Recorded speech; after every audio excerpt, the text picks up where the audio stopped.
Hello viewers, my name is Rohit Mandhans. Today we'll discuss the fundamental rights and important topics in the Indian polity for the UPSC point of view. तो fundamental rights को discuss करने से पहले हमें थोड़ा सा जानना पड़ेगा कि बेसिकली फंडामेंटल राइट्स और duties these are two important जो टर्म्स है sophisticated terms are included in our constitutions, and these two are complementary to each other. So whenever we talk about the fundamental rights, we always talk about the fundamental duties.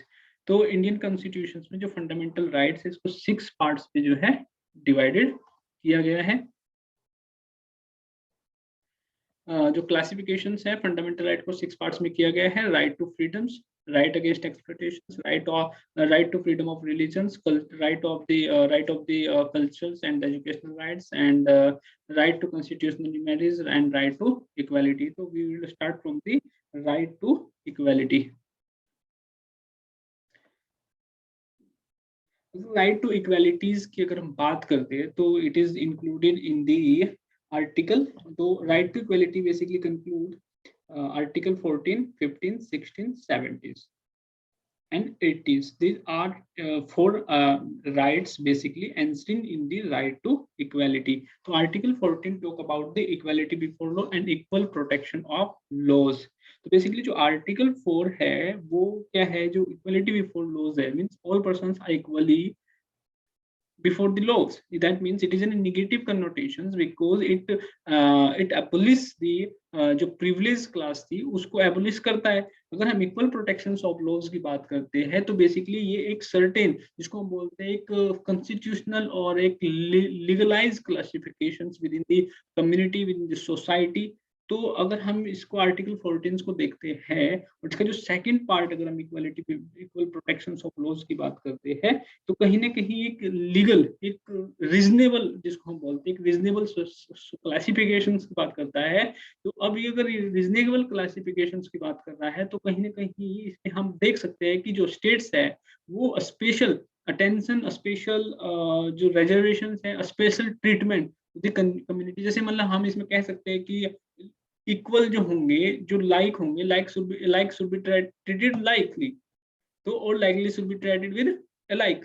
तो वो वाला ये concept. अगर हम article 15 की बात करते हैं, ये एजुकेशनल राइट्स की बात करते हैं।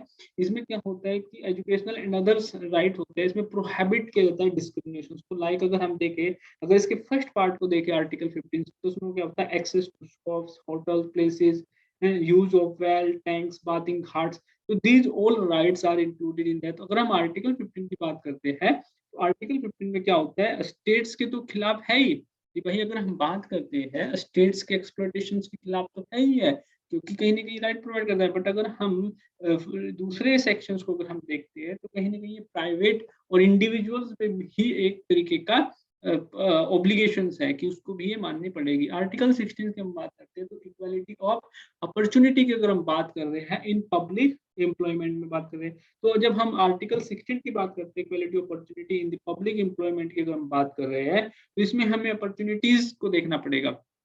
इसमें क्या होता है कि जो स्टेट्स होते हैं इसमें एक, अगर कोई भी फंडामेंटल राइट की बात करते हैं तो एब्सोल्यूट फंडामेंटल राइट तो नहीं है, certain reasonable restrictions are there. तो आर्टिकल 16 में क्या होता है कि स्टेट्स के पास एक अपॉर्चुनिटी भी कह सकते हो, और स्टेट का एक राइट है कि वो सेंट्रल गवर्नमेंट के साथ मिलकर के क्या कर सकता है, जो स्टेट पब्लिक सर्विसेज के अंदर जो एम्प्लॉयमेंट रहता है उनको सर्टेन लेवल तक, परसेंटेज तक वो अपने स्टेट्स के लोगों के लिए या पर्टिकुलर रीजन्स के लिए वो क्या कर सकता है, रिजर्व कर सकता है। तो इसमें जो कैटेगरीज डाला जाता है वो प्लेस ऑफ रेजिडेंस के हिसाब से उसमें वो कर सकते हैं। आर्टिकल 16 में क्या होता है, एबोलिशन ऑफ अनटचेबिलिटी की बात करते हैं, और आर्टिकल 18 क्या होता है, एबोलिशन ऑफ टाइटल्स की बात करते हैं। तो सेकंड जो फ्रीडम्स, इसमें जो राइट्स हम देखेंगे वो देखेंगे right to freedom. Right to freedom including four major articles, article 19 that is freedom of speech and expression की बात करते हैं। आर्टिकल 20 में क्या होता है, protection in respect of the conviction for offences, and article 21 right to life and personal liberty. और article 22 की अगर हम बात करते हैं तो right against arrest and detention. तो अगर हम इसमें आर्टिकल 19 की अगर हम बात करते हैं राइट टू फ्रीडम, तो अगर हम राइट टू फ्रीडम की बात करते हैं तो राइट टू फ्रीडम में सबसे पहले हम देखेंगे freedom of speech and expression. अगर हम freedom of speech and expression की अगर हम बात करते हैं आर्टिकल 19 की, it included other several rights within this. जैसे फर्स्ट अगर हम बात करते हैं freedom of speech and expression, अगर हम freedom of speech and expression की बात करते हैं तो freedom of press, right to know, ठीक है, commercial advertisements, right to fly national flags, जैसे ये नवीन जिंदल का केस हुआ था उसमें ये एंसरिंग, ये क्या है जो सुप्रीम कोर्ट ने टाइम टू टाइम इन राइट्स को बताया है। Right of picketing the demonstration, ठीक है, स्ट्राइक्स। बट अगर हम बंद की बात करते हैं, बंद क्या है, अनकॉन्स्टिट्यूशनल। सुप्रीम कोर्ट ने हमेशा कहा है कि बंद इज अनकॉन्स्टिट्यूशनल। तो सेकंड इसमें अगर हम राइट्स की बात करते हैं तो राइट टू असेंबल पीसफुली। अगर हम राइट टू असेंबल पीसफुली की बात करते हैं तो राइट टू असेंबल पीसफुली मतलब पीपल्स विदाउट वेपन्स है, आर्म्स है, तो उस तरीके से उनको राइट्स है कि वो असेंबल पीसफुली हो सकते हैं। कोऑपरेटिव बनाने का अधिकार है उनको। Right to move freely throughout the territory of India, वो इंडिया की टेरिटरी में फ्रीली मूव कर सकते हैं। बेसिकली सच रिस्ट्रिक्शंस है सम, जैसे इनर लाइट परमिट की जरूरत होती है नागालैंड रीजन्स में, या फिर रीजन ऐसे है जहाँ पे प्रोहिबिशंस है for the internal security perspective से, ठीक है। और इसमें अगर हम देखेंगे right to resides anywhere and settle का राइट है, बट सर्टेन रीजनेबल रेस्ट्रिक्शन दी गई है वहाँ पे भी। Right to practise any profession, वहाँ पे भी सर्टेन रेस्ट्रिक्शंस है, क्योंकि अगर आप मान लीजिए टीचर्स है तो उसके लिए आपको पर्टिकुलर टेस्ट है, डॉक्टर है तो पर्टिकुलर डिग्री है, इंजीनियर है तो आप ऐसे नहीं कि मन पे यहाँ प्रोफेशन कर सकते हैं, but certain qualifications are required there.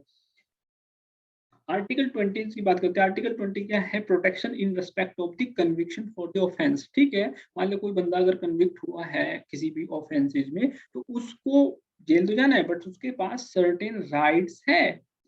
तो क्या राइट्स है कि grant protection against arbitrary and excessive punishment to an accuse person whether citizen और फॉरेनर और लीगल पर्सन। तो मतलब अगर कोई भी वो मान लो फॉरेनर है चाहे वो सिटीजन है, तो अगर हम इसकी बात करते हैं तो राइट्स क्या है, वो अवेलेबल है दोनों को। अगर हमने देखा कि सबसे पहला जो राइट्स है, जो एक प्रोटेक्शन जो है वो है no retrospective law. No retrospective law का मीनिंग क्या होता है कि इन क्रिमिनल केसेस में ये लागू होता है। अगर हम सिविल केसेस की बात करते हैं, मान लीजिए कुछ सिविल केसेस में क्या होता है कि उसमें रेट्रोस्पेक्टिव भी हो सकता है। रेट्रोस्पेक्टिव का मतलब क्या है कि मतलब अगर आज कोई डेट है और इस डेट में मान लिया कोई क्राइम हो रहा है, और उस क्राइम के लिए अगर कोई भी पनिशमेंट, मैक्सिमम पनिशमेंट किसी भी क्राइम के लिए उस डेट पे जो होगा तो वो ही पनिशमेंट उसको मिल सकता है। अगर उस डेट पे मान लिया क्राइम किया और कल को कोई लॉज लेकर के आती है गवर्नमेंट, तो वो पिछले दिन पे एप्लीकेबल नहीं होगा, it will be applicable for further futures के लिए होगा, तो इसलिए इसको रेट्रोस्पेक्टिव बोला जाता है। दूसरा क्या होता है, no double jeopardy. No double jeopardy का मीनिंग क्या होता है कि एक केस के लिए आपके ऊपर डबल इंक्वायरी नहीं हो सकती, बट इसमें क्या होता है कि जो डिपार्टमेंटल इंक्वायरी होती है इट इज नॉट अलाउड, ठीक है। तो डिपार्टमेंटल इंक्वायरी इसमें नहीं होती है, डिपार्टमेंटल इंक्वायरी हो सकती है। No self incrimination. No self incrimination क्या क्या होता है कि अगर मैं मान लिया पुलिस में होता हूँ, पुलिस कस्टडी में होता है, तो पुलिस कस्टडी में जो भी मैं अपनी अपने आप बोल दूंगी मैंने ये किया है बचने के लिए, मारपीट से बचने के लिए, या फिर पुलिस क्या करती है जो फोर्स का यूज करती है फॉर सर्टेन ऑफेंसेस को क्या करने के लिए, वो बताने के लिए कि ये मैंने किया है, तो वो सेल्फ इंक्रिमिनेशन वो अवैलिड नहीं होंगे कोर्ट में। तो ये यहाँ पे ये बोला गया था। आर्टिकल 21 किसकी बात करता है, आर्टिकल जो 21 इट इज वेरी इंपॉर्टेंट है। इसमें क्या हुआ आर्टिकल 21 में, ये बेसिकली क्या है, right to life and personal liberties का है। तो सुप्रीम कोर्ट ने टाइम टू टाइम इसमें क्या हुआ है, सुप्रीम कोर्ट ने टाइम टू टाइम इसमें एड ऑन किया है और इसको और ब्रॉड एक्सटेंसिव किया है इसके स्कोप का आर्टिकल में। और सुप्रीम कोर्ट ने बार बार कहा है कि it is an negative injection positive mandates, all things that made human life worth living, human dignity include in this article 21। तो सुप्रीम कोर्ट और कोई भी आदमी अगर वो फील करेगा कि उसको ह्यूमन लाइफ डिग्निटी से जीने का अधिकार है, चाहे वो राइट टू हाउस की बात हो, चाहे वो राइट टू एयर की बात हो, क्लीन एयर की बात हो, चाहे वो राइट टू हेल्थ की बात हो, चाहे वो राइट टू लीगल एड की बात हो, तो जो भी चीज उसको वर्थ लिविंग बनाएगी, उसकी चीज को डिग्निटी बनाएगी, चाहे वो मिनिमम वेजेस की बात हो, तो सुप्रीम कोर्ट वहां पर कूदेगा और उसको बहुत ब्रॉड करेगा आर्टिकल्स को। तो इसलिए आर्टिकल 21 में क्या हुआ, सुप्रीम कोर्ट ने टाइम टू टाइम एक फ्रेमवर्क और ऐड किया है जिसको बोलते हैं ड्यू प्रोसेस ऑफ लॉ, जो कि यूएसए से हमने इसको अडॉप्टेड किया। ड्यू प्रोसेस ऑफ लॉ क्या है कि ठीक है, आपने कहा है कि कोई भी अगर मान लिया आपने लॉज बनाया है वो कॉन्स्टिट्यूशनली वैलिड होना चाहिए, वो रेशनल और प्रोपोर्शनल होना चाहिए। बट जो प्रोसेस ऑफ लॉ क्या कहते हैं कि उसकी जस्टिफिकेशन होना चाहिए, वो जस्टिफाइंग होना चाहिए लॉ। आपने अगर कोई लॉ बनाया, मान लिया मैं कहता हूँ कि चोरी, मैंने कोई थेफ्ट का केस हुआ और थेफ्ट के केस के लिए क्या डेथ पेनल्टी या लाइफ इम्प्रिजनमेंट सही रहेगी, तो that will be check under the due process of law. क्या उसकी प्रोपोर्शनैलिटी सेम है, क्या वो रेशनलिटी है, क्या वो जस्टिफाइंग कर रहा है उस चीज को, ठीक है। और यहाँ पे बोला गया है कि right to life and personal liberty है exceptional according to the procedure establish law. जो प्रोसीजर एस्टेब्लिश लॉ है वो जापान के थ्रू दिया गया है कि ठीक है आपके पास राइट टू लाइफ और पर्सनल लिबर्टी है, but you can not deny और you can not abridge, you can not threat other lives. तो अदर लाइव्स को अगर आप थ्रीट करो तो there are certain laws, that is procedure establish by law. इसमें सर्टेन जैसे राइट टू डिसेंट एनवायरनमेंट की बात की गई, राइट टू शेल्टर्स की बात करती है, राइट टू प्राइवेसी की बात हो रही है, right to legal aid, speedy trial, health, जो भी चीजें हो रही है आर्टिकल 21 की हम बात कर रहे हैं।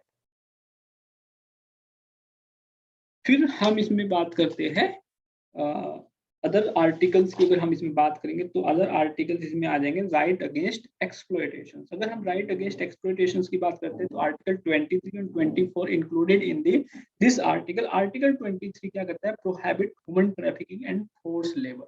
तो human trafficking and force labour is not included, तो ये एक तरीके का सर्टेन प्रोहिबिशन है। आर्टिकल 24 क्या कह रहा है, prohibition of children in factories. तो आप फैक्ट्रीज में क्या करते हैं, प्रोहिबिशन नहीं कर सकते। चिल्ड्रन का हमने देखा है कि 15 ईयर तक का एज माना जाता है।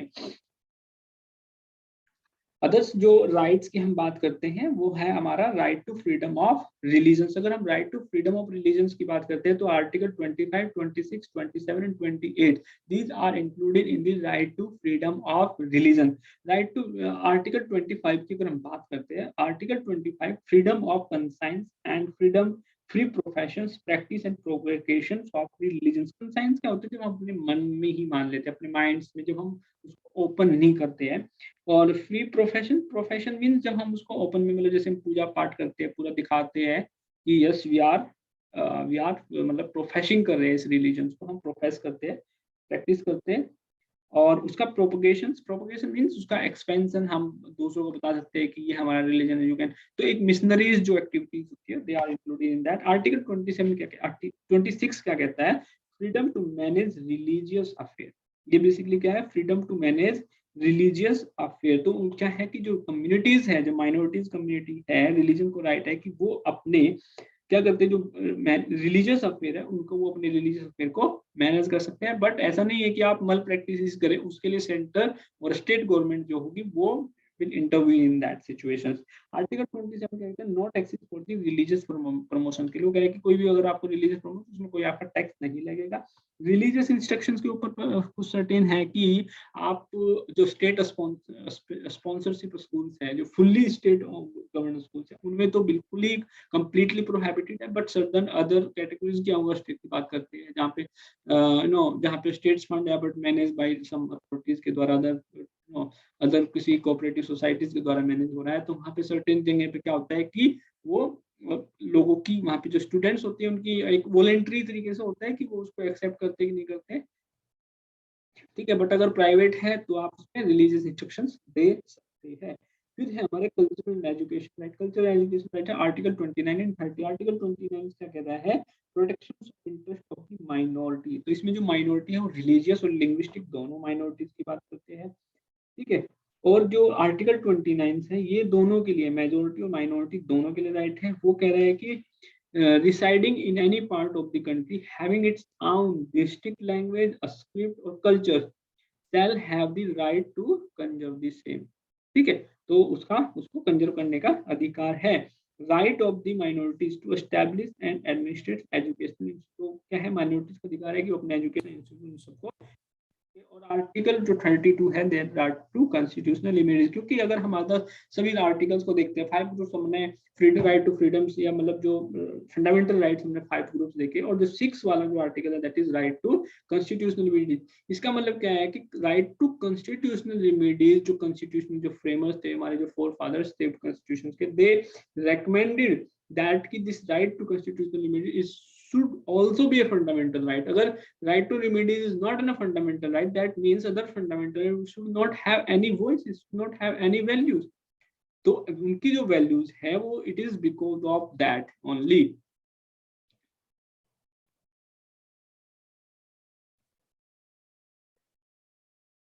और अगर हम फंडामेंटल राइट्स की अगर हम बात करते हैं तो फंडामेंटल राइट जो है bill of right from the USA से जो बिल ऑफ राइट्स है वहां से लिए गए हैं। दीज आर जस्टिशिएबल राइट्स है, क्योंकि फंडामेंटल राइट्स का जो वैल्यूज होगी इसकी जो इंसरीन है इन द कॉन्स्टिट्यूशन में, अगर वो जस्टिशिएबल नहीं होगा दैट मीन्स जो फंडामेंटल राइट है we can approach directly to the supreme court, either we have remedies to the high court also under article 226, but in that case because these are so sensitive issues, because हमारे जो fundamental rights है वो बहुत sensitive है, और हमारी overall growth की अगर हम बात करते हैं, ओवरऑल ग्रोथ में जिसमें हम बात कर रहे हैं, हमारी जो साइकोलॉजिकल ग्रोथ की बात करते हैं, हमारी मेंटल ग्रोथ की, फिजिकल, तो सभी ग्रोथ क्योंकि इसके लिए बहुत जरूरी है। तो इसलिए क्या होता है कि सुप्रीम कोर्ट को हम डायरेक्ट इसमें अप्रोच कर सकते हैं, दोनों के लिए अवेलेबल होते हैं, सिटीजन एंड फॉरेनर के लिए। बट ऐसा नहीं है कि सारे के सारे राइट्स जो होंगे वो सिटीजन और फॉरेनर दोनों के लिए होंगे। सिटीजन्स के लिए तो हर राइट्स होता है, बट फॉरेनर्स के लिए सर्टेन राइट्स होते हैं। बिकॉज ऐसा क्यों है कि सच राइट्स आर नीडेड और ह्यूमन एग्जिस्टेंस के लिए होते हैं। तो जो फॉरेनर्स के लिए जो राइट्स होते हैं वो हमारे, अगर हम राइट्स की बात करते हैं फॉरेनर्स के, उसमें क्या हो जाएगा आपका 15 आर्टिकल जो 15 है, आर्टिकल 16 है, आर्टिकल 19 है, ठीक है, आर्टिकल 19, और आर्टिकल 19 के बाद अगर हम बात करते हैं 29 एंड 30 की अगर हम बात करते हैं तो these are only available to the citizen of India. तो जो 15, 16, 19, 29, 30 है, these are the available rights हैं only to the citizen of the India, but other rights जो है वो these are also available to the foreigners. तो अगर हम इन राइट्स की बात करते हैं तो ये क्या है, जो fundamental rights, these are the ideals of the political democracy की बात करते हैं। तो these rights are basically political democracy की बात करते हैं, बट इन दी अलग लेक्चर में, नेक्स्ट लेक्चर में हम देखेंगे डीपीएसपी को, दीज आर दी सोशल और इकोनॉमिक डेमोक्रेसी की बात कर रहे हैं। बट अगर हम सोशल इकोनॉमिक डेमोक्रेसी और political democracy, these are interlink है एक दूसरे से और इंटरलेटेड है, और दे आर एक दूसरे को क्या करते हैं, सपोर्ट करते हैं एक दूसरे को। तो इसलिए पॉलिटिकल डेमोक्रेसी नहीं होगी तो इकोनॉमिक और सोशल डेमोक्रेसी का कोई मीनिंग नहीं है। तो इसका मतलब क्या है, क्योंकि ये पॉलिटिकल डेमोक्रेसी इसका आइडियल है, इसका मतलब क्या है कि prevents authoritarian and despotic rule in the country. तो इसका मतलब क्या करती है, रेस्ट्रिक्शन है ऑन दी गवर्नमेंट को, ये ऑब्लिगेशंस है उन, तो क्या करते हैं, रेस्ट्रिक्ट करते हैं गवर्नमेंट्स को ना, गवर्नमेंट्स की पावर्स को रेस्ट्रिक्ट कर रहे हैं, क्योंकि गवर्नमेंट्स अगर कोई भी एक्शन लेगी, इंफ्रिंजमेंट करेगी अगर किसी भी फंडामेंटल राइट्स को, तो it have to be answerable, it have to be accountability in the supreme court कि why they restrict our rights। fundamental rights are claim on open individuals, तो ये इंडिविजुअल्स के भी क्लेम्स है, बट हम certain जगह पे देखा, जैसे हम रिलीजियस राइट और कल्चरल राइट, तो ग्रुप के भी राइट्स हो सकते हैं। कॉन्स्टिट्यूशनली गारंटीड राइट है, रेस्ट्रिक्टिव गवर्नमेंट्स के जो आर्बिट्रेरी एक्शन उसके गवर्नमेंट के आर्बिट्रेशन करते हैं, और फंडामेंटल राइट्स को अमेंड भी किया जा सकता है, ठीक है, बट अमेंड किया जा सकता है। बट केशवानंदा भारती केस में ये हुआ है कि जो फंडामेंटल राइट जो कि हमारे बेसिक स्ट्रक्चर जो पिलर्स हैं हमारे कॉन्स्टिट्यूशंस के, हम उनको अमेंड नहीं कर सकते, इट वुड बी कंप्लीटली और absolutely unconstitutional. Thank you guys, and we will meet in the next lecture. Please subscribe my channel Rohit Tech. Thank you.